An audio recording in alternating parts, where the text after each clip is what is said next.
Welcome to our event. We're hoping that more people will trickle in as the time goes by. The Kanab Writers Conference would like to welcome you to our community event.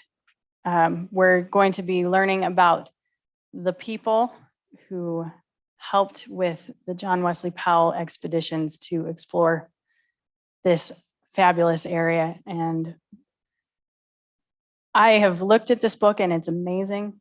The pictures are stunning and you're going to love hearing about it. So I'm excited for you.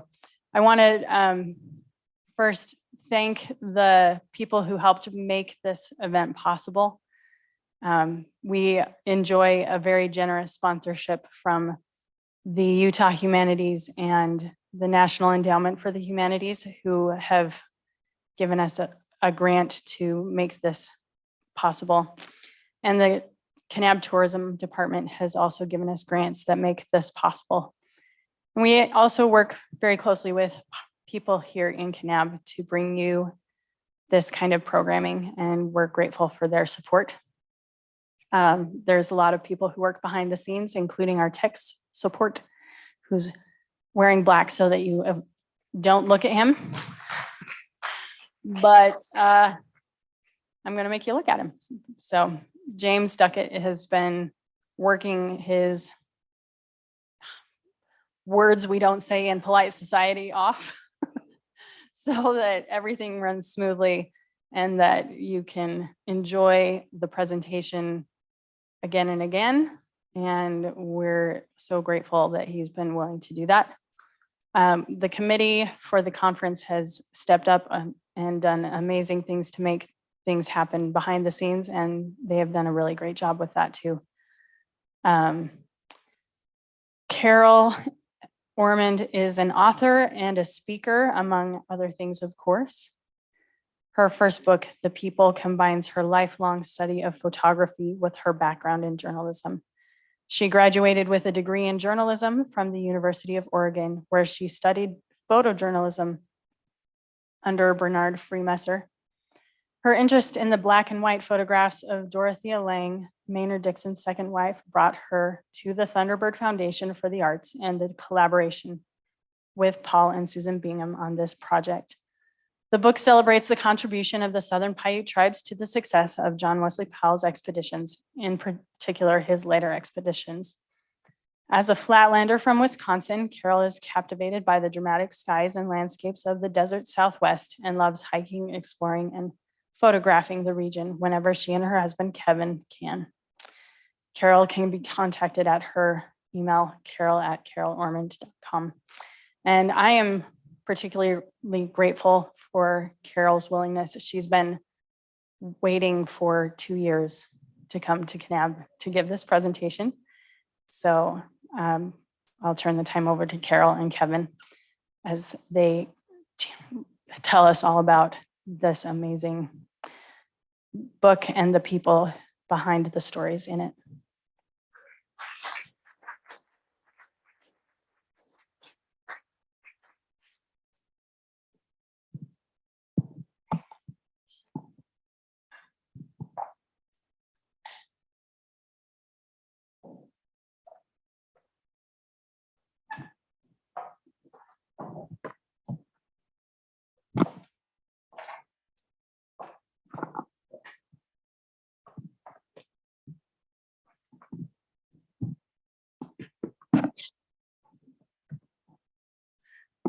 Hello, good evening, everybody, and thank you for being here. It's a pleasure to be with you. I would have amended that about being an author and a speaker. I am an author, but I'm not a speaker. But this is a wonderful opportunity, and I am very grateful for it. I want to thank all the people who have made this possible. How many of you are Kanabians? Is that what you call yourselves, Kanabians? Yeah. Oh, not many. Okay. So you may not know a woman named Raven Chong who used to live in Kanab. Yes. And yes. Most people, I think, who live in Kanab know of Raven. And she, for some reason, discovered my book and championed it and supported it and promoted it and was just a great advocate for me.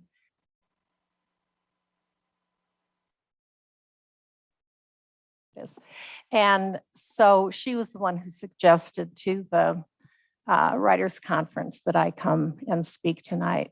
She has since moved from Kanab.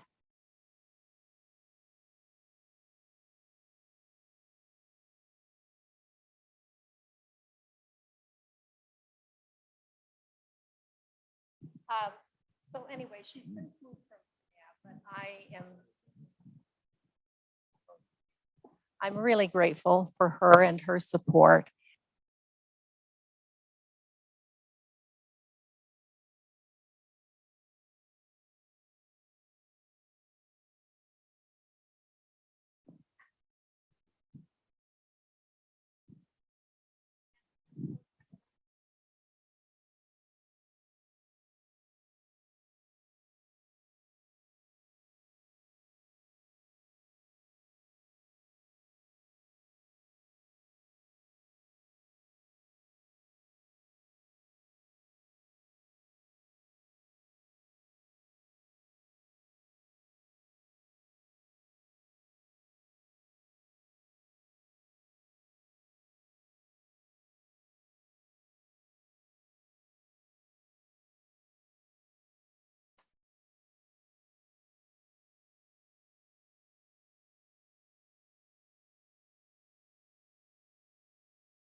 Testing.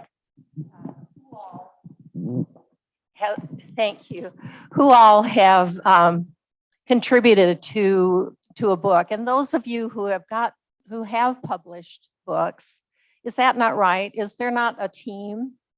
Elaine, there's a team. Yeah, it's not. And so community, really writing builds community from before the actual, at least for me, before the actual book was even starting to be written, during the writing, and then after the writing. And I'll be talking about the community that was built before the book was started. But during the writing process, we had people from all over the world who have contributed to the publication of this book. We've had people from Bosnia, Dubai, Canada, anywhere else, Kevin, that you can think of? All over the United States. Yeah, and someone who lived in the most foreign country of all, Wisconsin, where they speak a foreign language. People who were illustrators, songwriters. So this wonderful community of people came together on this project to support it, and they are as much a part of this book and the success of it as me being the person who organized it and put it together.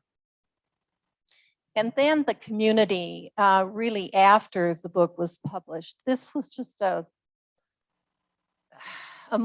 were so many moving experiences for me after the book was published. And I'd like to encourage those of you who are writers and I guess most of you in here are, that please don't let your self-doubt or your fears about your writing and your writing ability keep you from getting whatever it is out into the world that you want to create. Because you have no idea of the people that you will touch by what you give. And I had no idea. We did a presentation just up the road here in Mount Carmel in the old Rock Church. And a gentleman came and he said, we saw the advertisement for this, and I'm a cancer patient and I wasn't feeling well today, but I decided that I wanted to come anyway. And so they had come all the way from St. George to Mount Carmel just to learn about this book and the process behind it. That was moving to me. And then my husband pointed out that just like with the game of golf, all that whole team that's behind the golfer, well, if there weren't fans, if you didn't have an audience, there would be no point, right? And so you who are here and anyone who has an interest in this project is part of that team of people. Kevin, you want to? Yep. So, oh, next one. So when the Binghams and I talked about creating a book of the photographs that the Binghams own, Paul had some specific criteria for the book. He wanted it to be positive. He wanted to bring out anything that was in a positive light about the people, the pictures, the expedition. He wanted to show the positive side because there are negative sides and there can be controversy about this period of time. But he wanted to focus on the positive. He wanted it to be non-academic. There are many, many people who have studied this subject far longer in far greater depth than I have. And I am in no way an expert at all about the history. I was an interested, curious neophyte, I guess you'd say, or novice. And the thing that was one of the things that was astounding to me is I'm a college educated person. I had no idea I'd never heard of the Paiute tribe. I had never really known much at all about John Wesley Powell, which seems incredible. Those of you who live here, it's, the name is very well known. But beyond that, I was not very conversant with the history of this area, the Southern Paiutes and John Wesley Powell. And I wanted it to be unique. I wanted it to be focused on the photographs and the photographer. And the intent of the book was, when I talked with Paul and first saw the photographs, it was that so few people would have the opportunity to see these 116 photographs because there are only 2 known existing collections in the United States. And one is in the Smithsonian and one is up the road at Mount Carmel. And how many people in this whole wide world get to visit Mount Carmel? Some of the photographs that are in the book are in the public domain. You may have seen them. They illustrate a number of articles and other books about the Native Americans. but Paul estimated that 90% of the 116 photographs have never been seen. And as I was researching, I also discovered that they were erroneously labeled, described, identified. And so hopefully this book serves two purposes. One, to have this collection seen by a wider audience of people. And the other is to be accurate and be able to give some background context to the photographs. So really the importance of the photographs just can't be overstated. They are the last documentation of the indigenous people of the United States. And within 10 years of these photographs that you'll be seeing being taken, their whole way of life was already was being changed by the westward migration. And so these are photographs that history would have disappeared. The visual history would have disappeared. So you want to do 3, honey? So this is what I discovered after I started the journey. I found this quote, and it says, within each individual on this large and complicated world, there lives an astounding potential of greatness. Yet it is rare that these hidden gifts are brought to life unless by the chance of fate. So tonight, interwoven in this story, there are stories of chances of fate. And honestly, I'll tell you, things that were totally unexpected. And I'll be talking about some of them. But from the very get-go of this second expedition, and John Hiller's being involved in it, and the photographs being taken, it was a chance of fate. And that chance of fate has a thread that's brought all the way through until now. And so one of the things I'd like to just put out there for your contemplation is the fact that this is not dead history. I was invited into this 150-year history and given the opportunity to participate in the sharing of it, in the learning about it, sharing it.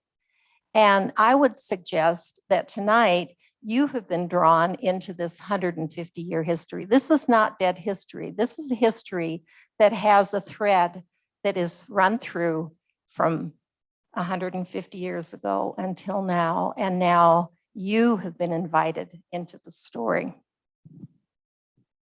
So this is John K. Hiller's. And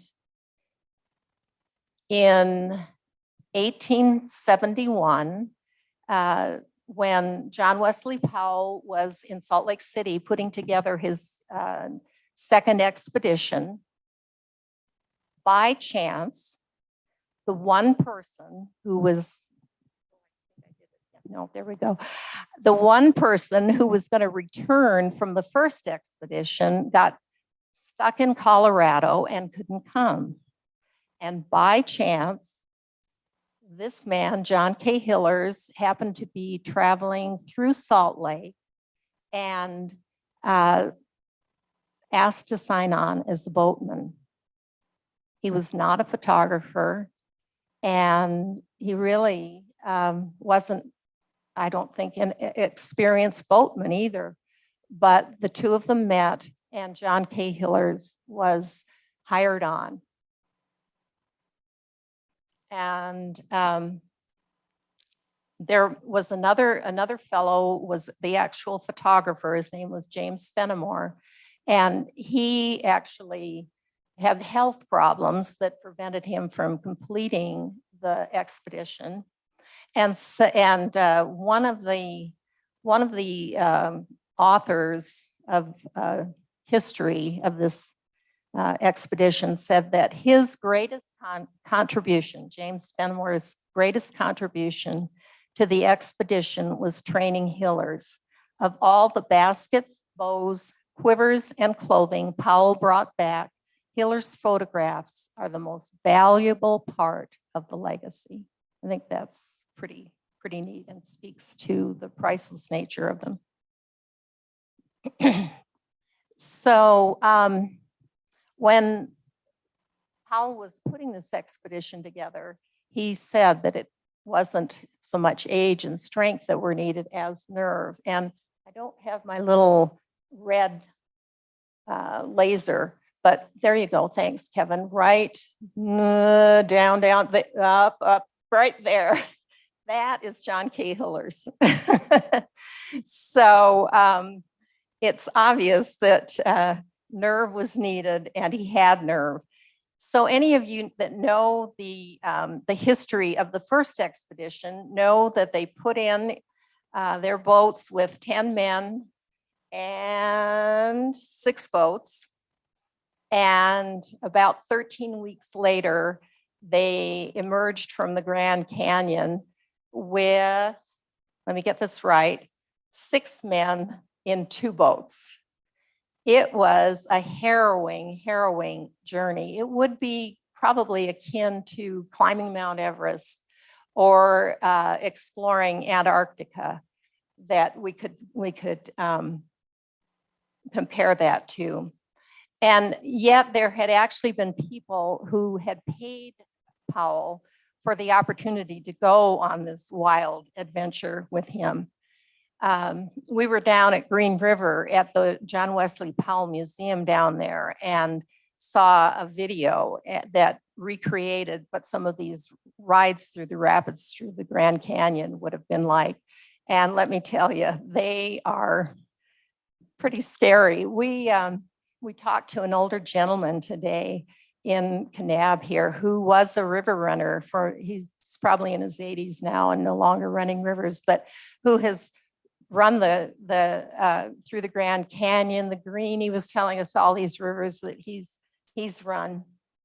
And no question, this was not hyperbole about how dangerous these rapids were. So here's Powell. He's one-armed. He lost his arm in the Civil War, strapped on this chair that's attached to the boat. And they're riding through, it's like you imagine being like a bucking bronco, and you're bucking through a tidal wave, and it's just this incredibly dangerous situation. And it was considered so dangerous that after the first expedition, when Powell was coming home back to Washington, D.C., he was reading newspaper articles about his death in the Grand Canyon. So he named some of the rapids Disaster Falls, Hell's Half Mile, Fretwater Falls. And the other thing about the second expedition is that they went past the wreckage of the first expedition. So this was not for the lighthearted. John C. Fremont, who is another explorer that you probably have heard of, called it a suicide mission. And one of the crew members wrote, "Seldom has any human being touched its borderland, even without some bitter or fatal experience. Hillers himself had been blue from cold, almost died from a scorpion bite, and encountered rattlesnakes on more than one occasion. And he himself, Hillers, became a hero because he saved John Wesley Powell when he was thrown out of the boat, out of one of his boats while running the rapids." And then after this kind of a day, they would make photographs. And a little bit later, Kevin's going to go through the process that they had to go through to make photographs. But they have, I mean, this is just an amazing testament of the human spirit to conquer incredible challenges. So, yep. Okay, so this is a picture of John Wesley Powell, and this is a Paiute Indian. And please, if any of you know how to pronounce the words, Paiute words, Chuarump was his name, and they called him Chuar for short, or Frank. And this picture is called Inquiring for the Water Pocket. So not only did they have the dangers on the river, but then when they came out of the river, they had other dangers. And one of the main ones was finding water. And any of you who are familiar with this territory know that, that water is absolutely critical. So when we say that Powell's expedition would not have been successful and that they may not have survived, it's because of this lack of water or needing to know where water could be found. And the Paiutes knew where to find pockets of water.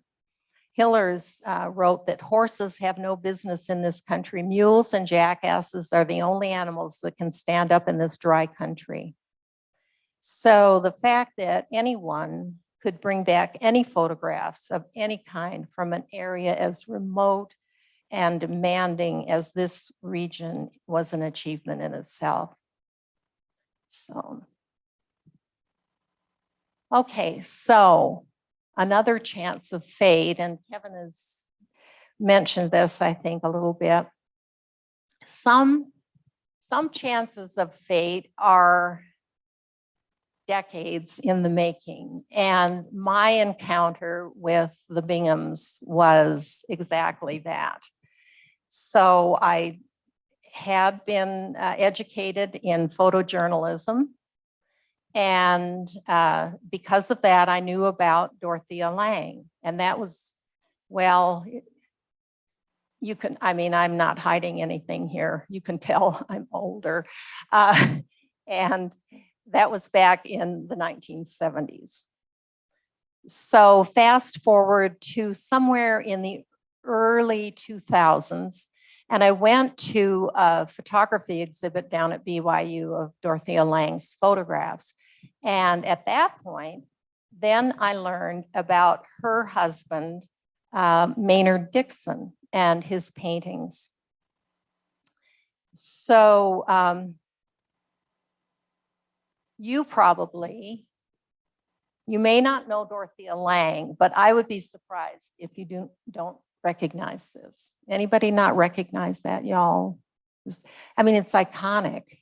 It's just one of those photographs that you see in lots and lots of places. So Kevin has mentioned that over the years, we'd come through this area, but we never had time to stop. And this particular day, the first time that we had been able to make it to the north rim of the Grand Canyon, we were coming home and went past the Dixon home and gallery up here in Mount Carmel and had time to stop. So that was May of 2018. And we stopped in, and Paul said, well, you need to go down and you need to see these photographs. And so that's what we did. And so there's the Dixon house. And these were the photographs. These are part of the 116 photographs that were hanging on the wall.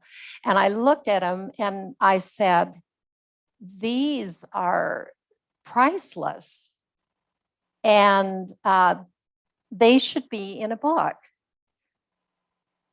I get enthusiastic about things, and I say stuff like that to people all the time, like, wow, that's really cool. You should do this. You should do that. You should do the other. And Paul said, when do you want to start? And I laughed. I said, oh, you're kidding. And he said, no, I'm not. He said, when do you want to start? And nah. And he said, well, go down to the house and take a look at the Dixon home, and then come back and we'll talk. And so we went down to the house, got to see the cool Maynard Dixon house. It was really neat. Came back up, and Paul was dead serious. All right. The fact that my husband has published books was another part of the chance of fate. On my own, it would never have happened. But the combination of what each one of us was able to bring to the team was what made it possible. So we talked for a couple of hours, and at the end of it, we had agreed that we were going to do a book. And so we were going to come back, and we were going to scan in all the photographs. And so I said to Paul, well, where's a good place down here to stay when we come down? And he goes, oh, you're going to stay in the Maynard Dixon house. And I was like, I can still remember I'm standing under the cottonwood trees there holding my heart. And it's just like, I just cannot believe this. I can't believe that I am going to be staying in Maynard Dixon's cabin with an original picture of his wife, Edith Hamlin, taken by Ansel Adams. And I mean, it was just like, it awakened something in me that I didn't even know was so important, would be so important to me. It was just pure bliss. It really was. And what a fabulous opportunity was opened. So that was May of 2018, and then on the July 4th weekend, we went down. You can see quite a few of the photographs there hanging on the wall. We took down each one of them. Kevin scanned them in. They all each have a certificate of authenticity on the back. And we spent 3 days down there getting the photographs ready to be published in a book. So I'm going to turn the time over to Kevin, who is going to explain about these remarkable photographs. And so Kevin, in his own inimitable way, Kevin is the loves to speak person. So you will love this because he loves to speak.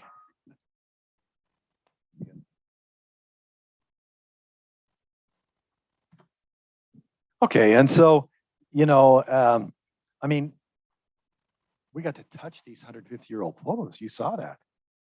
All of them, 116 of them, and the certificates and everything else. Now, they're 150 years old.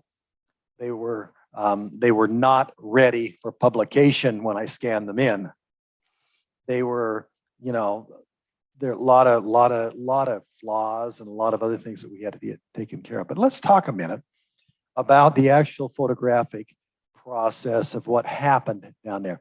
Now, this is not the camera, but it is a camera like what Hiller's used. It's stereoscopic, uses glass plates. It was called wet plate photography. Now, what they had to do, now think about this, okay? These guys float down the river, and then they haul out down here and drag 1,000 pounds of gear up there, okay? And think about, you know, photography has advanced a little bit since that time, don't you think? So for example, some of you may recognize this. Anybody recognize what this is? This is a brownie, okay? This is Carol's brownie from when she was a kid, okay? And quite an advance from that, right? Okay, but nothing like what we have today. So we went from there to something like this, and then we go from there to something like this, okay? Which is, of course, much more advanced. This thing, I was able to reach out up in Yellowstone, about 300 yards and watch a single wolf kill a cow elk, drag the calf out and eat it. And got that on this thing, okay? I mean, it's amazing what you can do, 300 yards, and it's full frame. You know, amazing. He didn't have stuff like that. And then we can even go further if we want to.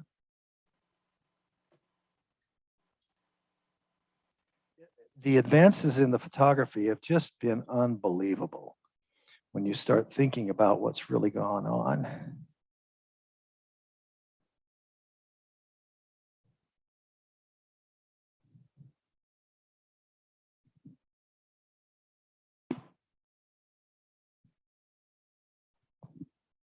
Smile. You're on candid camera, folks. Okay. This is obviously a GoPro. It's running. So everybody go, ah! There you are. Okay. Everybody see that? I mean, this works. It's amazing. And now, of course, we have stuff like this. Everybody's got one of these now. You think everybody had a camera back then? Not a chance. So here's what he had to do. He had to get essentially the albumin process. And so what they do is they take these plates, albumin comes out of egg whites, and so they make this egg white solution, which is sticky, and coat the plates with this. Now this is all has to be done, by the way, in a canvas tent out in the middle of the sagebrush. Okay, everybody has to be posed because it can be from 3 to 30 seconds when they actually hold the shutter open, right? And so they say all these pictures were posed. Well, yes, they were. They had to be. Because anything else, it'd be a blur or nothing. So they had to be posed. Yes, sometimes people criticize photos like that. Say, oh, they were all posed. They had to be, or there was no photo. So they get the sticky on there. Then they coat it with a silver nitrate solution, which is light sensitive. Then he puts it in the back of the camera, and these glass plates are in there. You got 15 minutes. If it dries, it's no good. So you got to run out there, set everything up. Everybody say, okay, freeze. Grab along. You know, and he had to work at getting the timing right. Then he goes back in to the tent, develops it, and of course it's a negative. So then he takes, was it vellum? A rag cloth, that's right. It was a rag cloth, and does the same thing with the rag cloth, coats it in the albumin solution, and then coats it in the silver nitrate, lays it on the glass plate negative, turns it over, takes it out, and sits it in the sun for a certain amount of time, then takes it back in to get this positive made. Okay, to develop that, you know, and again, you got 15 minutes. If it dries, it's no good. So you got to do this stuff quick, right? No mistakes. And this is what Hillers was so good at. He was accurate. He was very quick, and just spot on good at doing this and getting it right a lot of times. It's amazing how many they got when you think about what they had to go through. And here we just go click, click, click, click, click with our phone. Amazing. So when you think about this, I want you to just kind of appreciate what these photos really, really represent in terms of the time and the effort and everything else that had to go into getting these photographs taken. Because absent that, we wouldn't have this record, and there'd be no record of this people. None at all.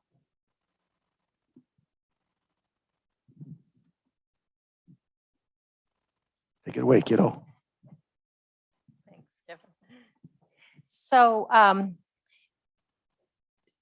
Hillers, as I said, when he joined the expedition, was not a photographer, and there actually were 3 other people who preceded him.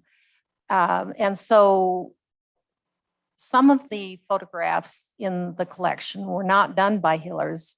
They were done by a photographer called named E.O. Beeman.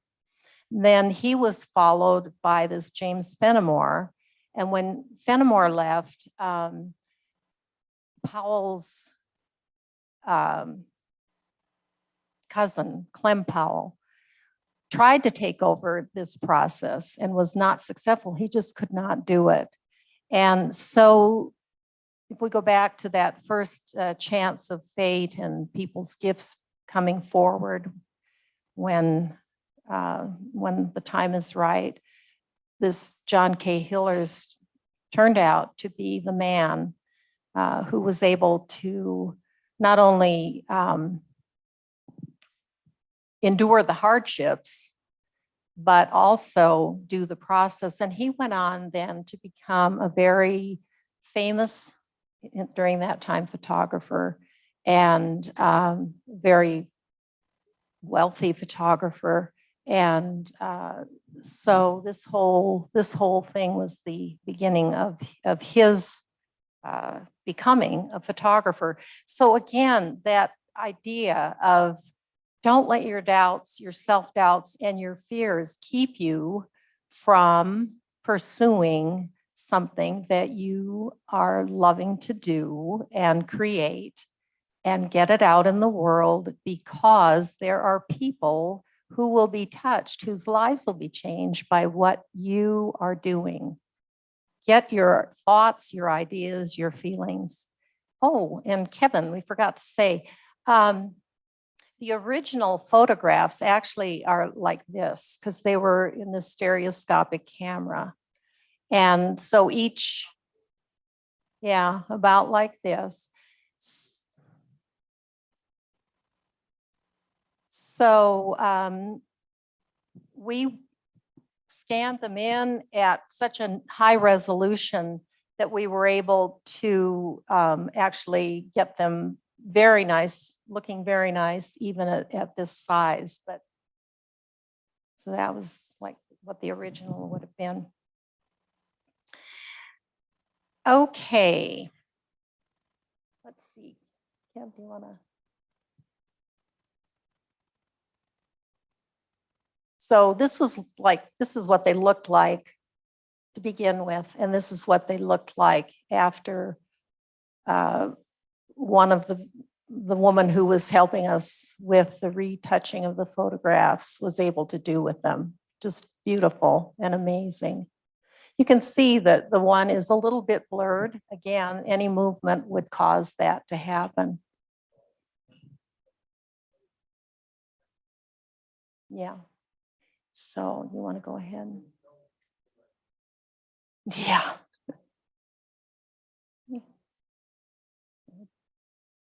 And these are the certificates. And again, that's what they looked like when we were working with them. And that's what we were able to have them retouched. And Kevin did these.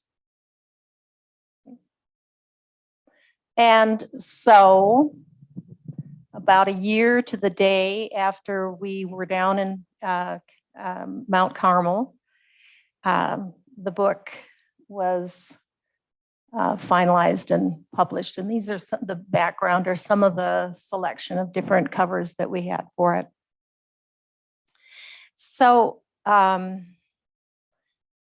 this, I don't know, I guess when you're writing, do you have revelatory experiences where something happens that you had no idea that's what it was going to do? Yeah, yes, yes. Well, even though this is a nonfiction book, it was the same for me. This history was new to me, so I love to research, and I read a lot, and I was trying to figure out, okay, what is the story here? What is the story here that hasn't already been told by somebody who's much more educated on any of this than I am? And all of a sudden, after a lot of thinking and going over in my mind what I'd been learning, it was, okay, John Wesley Powell became famous because of this experience, this expedition.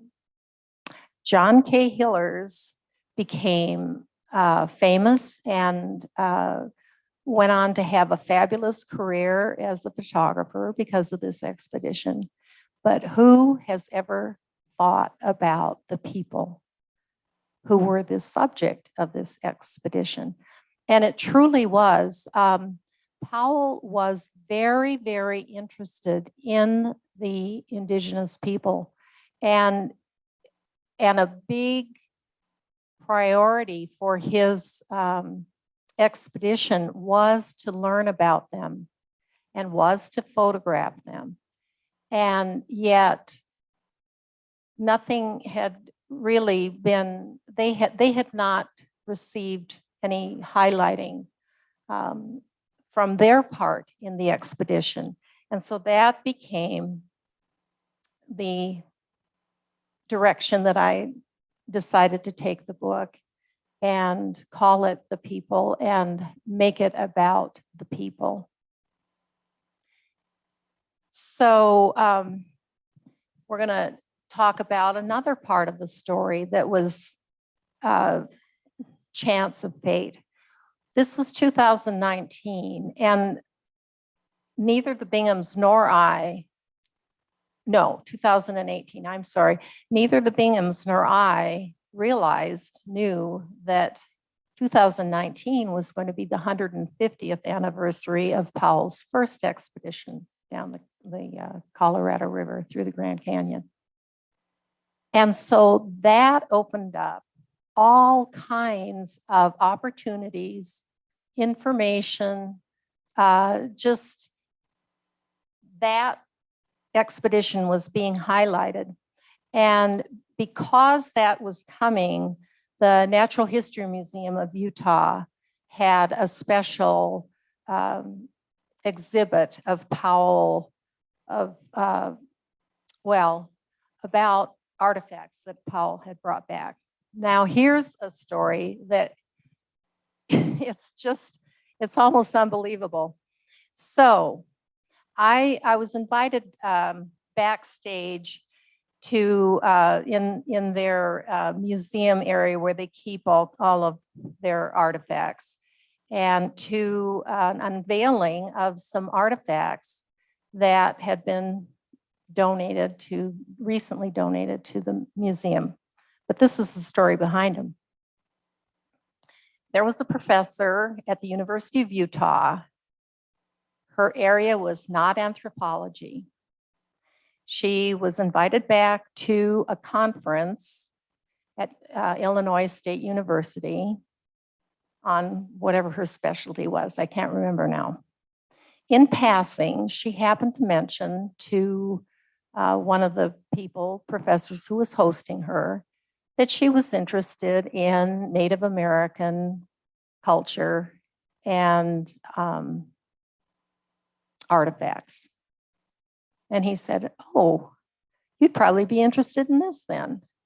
And he took her to this closet where a number of artifacts had been stashed in the dark, and they turned out to be artifacts that John Wesley Powell had brought back. And it was on just John Wesley Powell's birthday.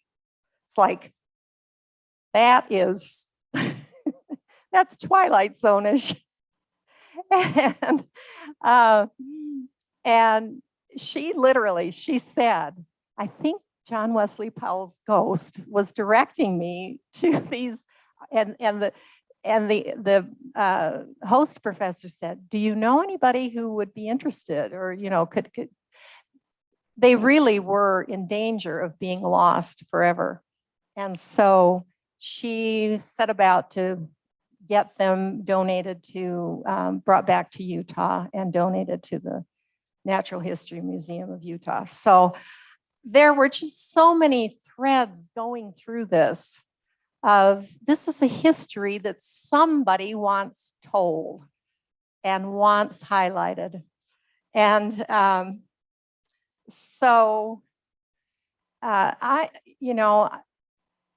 it's just, there's a hand moving our lives that we may not recognize, but sometimes we are just the instrument that's being used.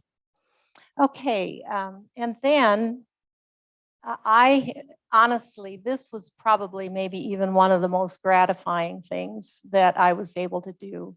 We had some of the photographs blown up, and then we had an exhibit, a month-long exhibit at the Viridian Event Center, and it was lovely. It was just, this was just such a pleasure to me to be able to show these in this format, in this large. So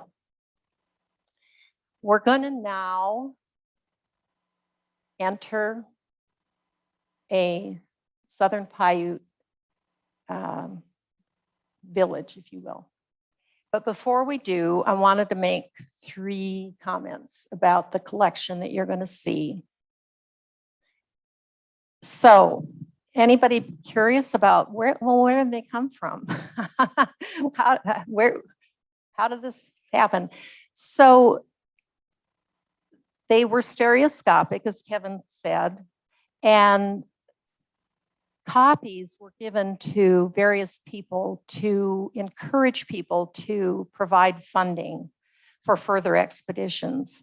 And so back in Washington, D.C., this particular collection that Paul Bingham has was given to a retiring bureaucrat back there.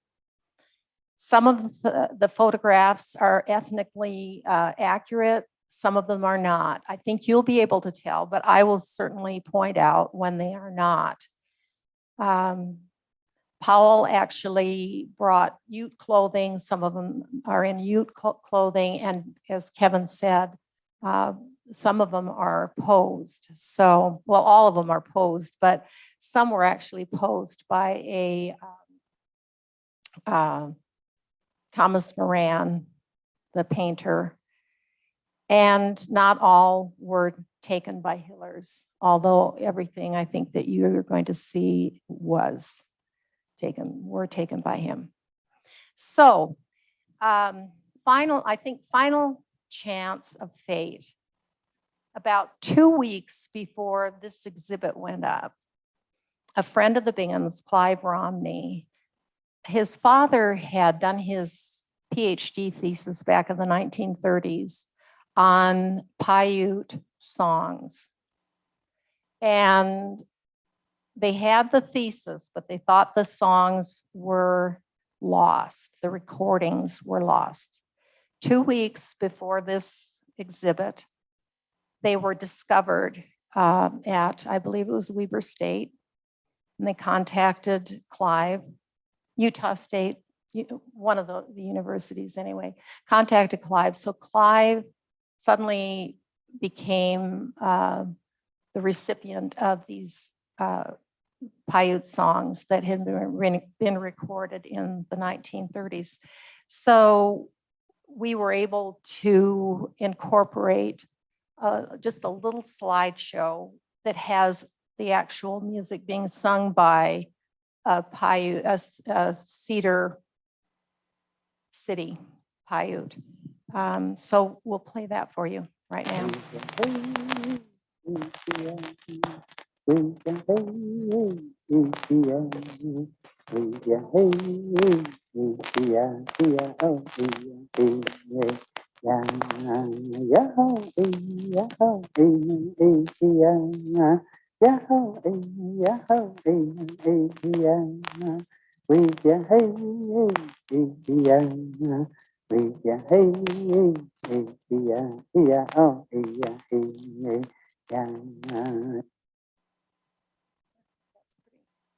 Pretty fantastic.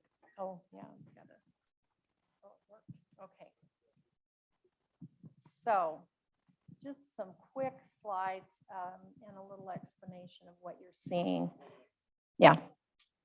Okay, so the Southern Paiutes were nomadic. They had to travel to find the seeds and the wildlife that they needed to subsist. And so they would build these very rudimentary structures with just some boughs of trees and covered with some cedar branches. But the cool thing was that they were just a very small, marginalized group, even among the Indians. And so rather than tear these down, when they would leave an area, they'd leave them up. And then the next year they would build additional so that ultimately it would look like there'd been this huge gathering, like there were many, many more of them than there actually were, which I thought was kind of clever way of protecting themselves, I guess. Okay. This is called In Council. And Kevin, if you can bring your pointer up there, bring it just right down. Yeah, a little bit up. There. Okay, that's John Wesley Powell. And next to him is Jacob Hamlin. And this is Chouar. And this is a typical council, Indian council. And it was quite, what would be the word? It was quite an advanced way of ruling or governing their little group. They would sit in council, and everybody, the leaders would get to hear or get to say what they thought they should do, where they should go find seeds, where they should hunt, should they stay in the same place. And the chief, well, there really wasn't even a chief, but the head person would listen to all of that, and then his decision would become final. Okay. All right, and then this is a game that the kids love to play. It's called Game of Wolf and Deer, and the one in the front would be the deer, and the others would pursue him. They'd be the wolves. And so Powell writes that in pleasant days that you'd come into camp and the children would be playing, and it'd be this time of hilarity. They're having just like kids everywhere. Okay.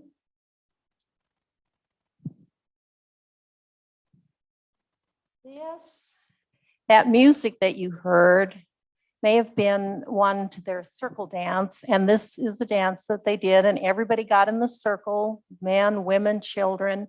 This is the winter, their winter costume. These are rabbit skin cloaks that they made. And then they would just hold hands and they would dance in a circle and then the other direction. And you can see Powell over here in the corner watching. Okay. This is called the Old Gamblers. And by the way, these names were names that were on the back of the certificates. So this is a tribe down in Las Vegas. This is kind of a fun game. If you see here under the basket, this guy has got sticks that are hidden. And this person is trying to guess what order they're in. And so they kind of gambled. They were gambling for little trinkets.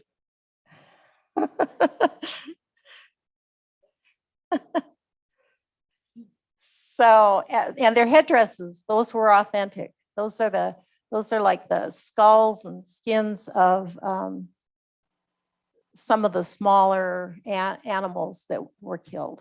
So anyway, that's the old gamblers. Then this was another popular gambling game where, you know, guess which hand I've got this stick in.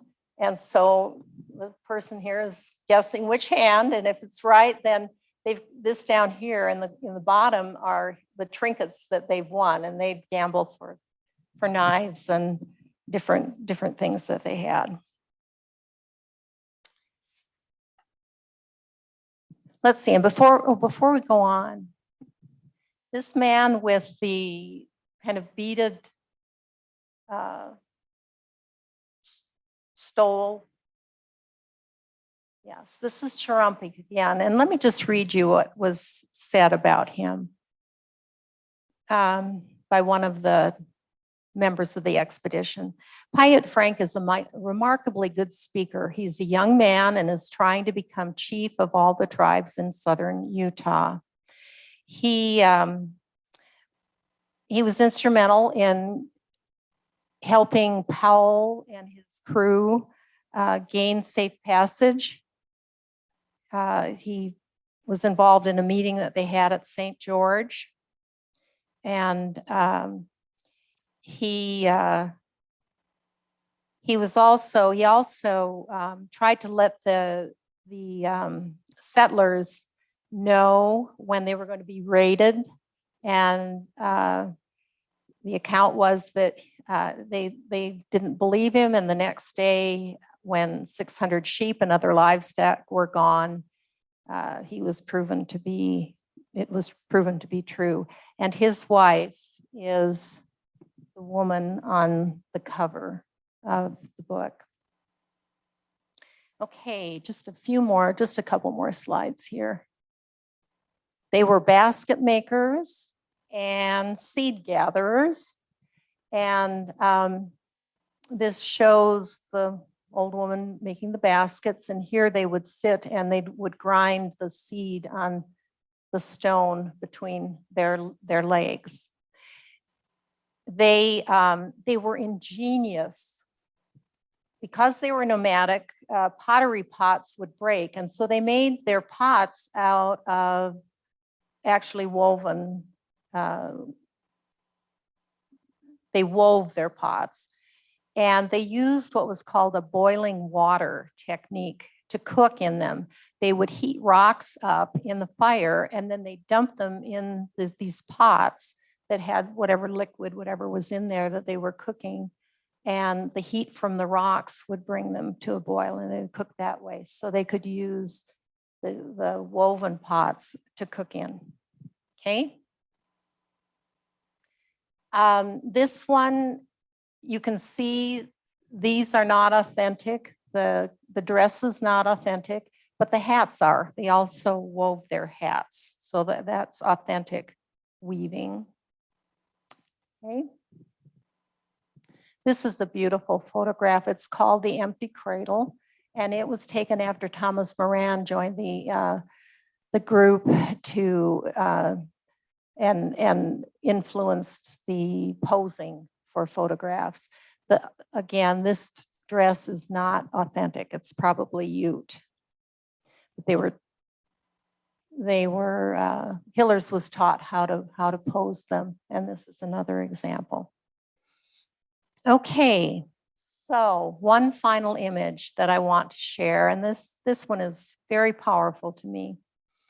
So we've talked about chances of fate. We've talked about the thread that brings us all together. We've talked about how 150 years ago, we are now been invited into that history. And we come back to Dorothea Lange and her iconic photograph. And this photograph from 150 years ago.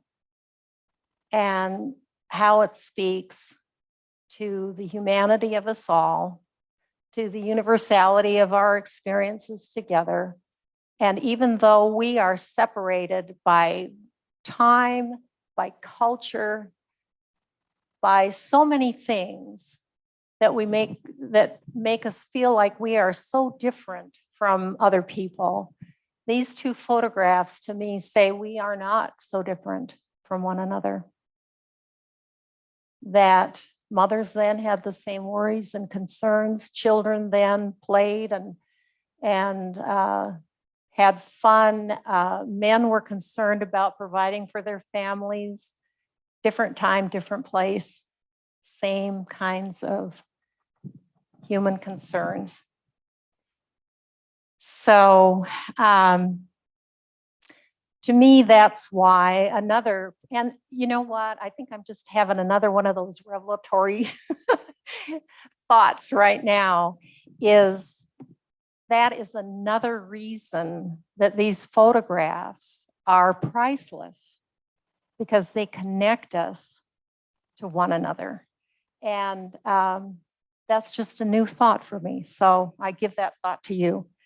So now my invitation, I've got a couple of invitations for you, is if you live in the area and have the chance and haven't yet, please visit Pipe Springs, because they have a wonderful national monument there that the Paiute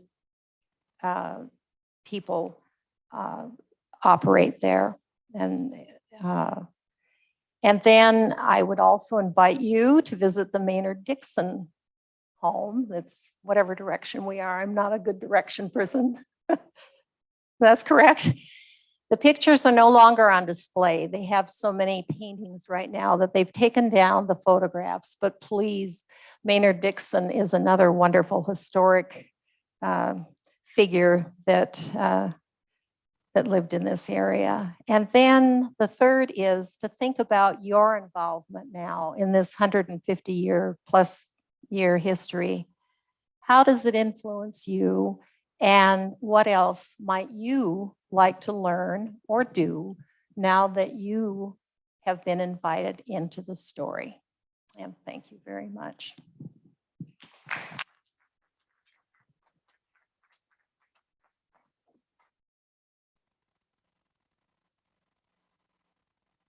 Should ask, are there any questions at all?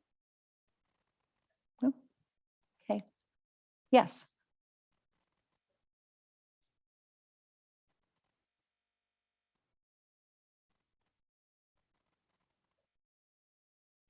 Yeah. As a matter of fact,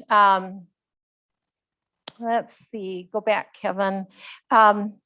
They, I don't know about specific locations, but I do know that, oh, you can't go back. Oh, okay.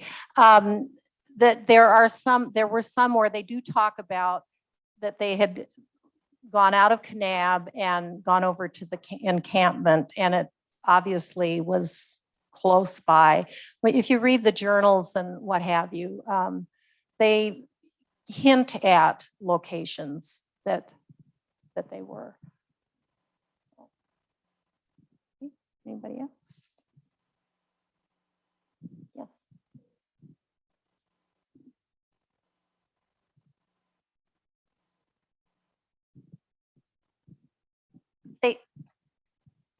No, as a matter of fact, there are some where there are bare-breasted women in the book, and they actually thought that they were posing them that way because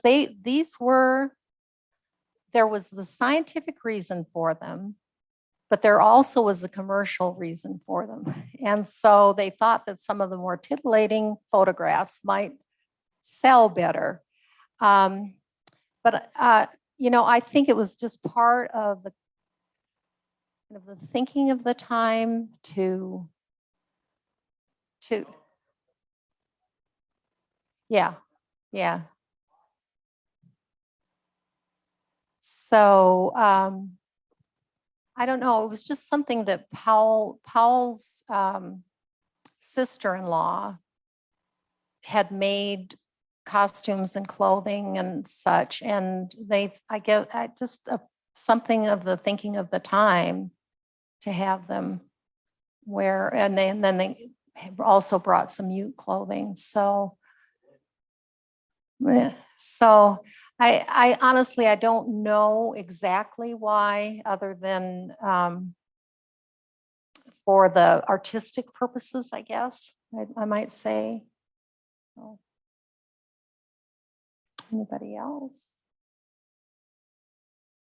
Well, thank you so much for being here, and it was a joy to be able to share this with you. I know not everybody is fascinated by history and photography like I am. This was just something, this was my thing and just spoke to me. But I appreciate you allowing me to share with you some of what I have learned and part of my experience. So thank you again.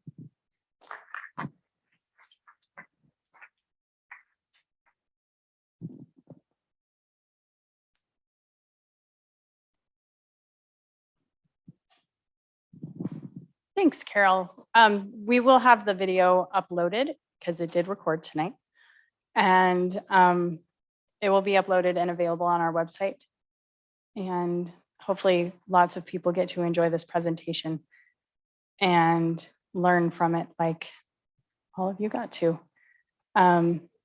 We have some refreshments. Please help yourself at the back of the room. And for those who are attending the conference, we'll see you in the morning at 8:30, bright-eyed and bushy-tailed. And you're all beautiful.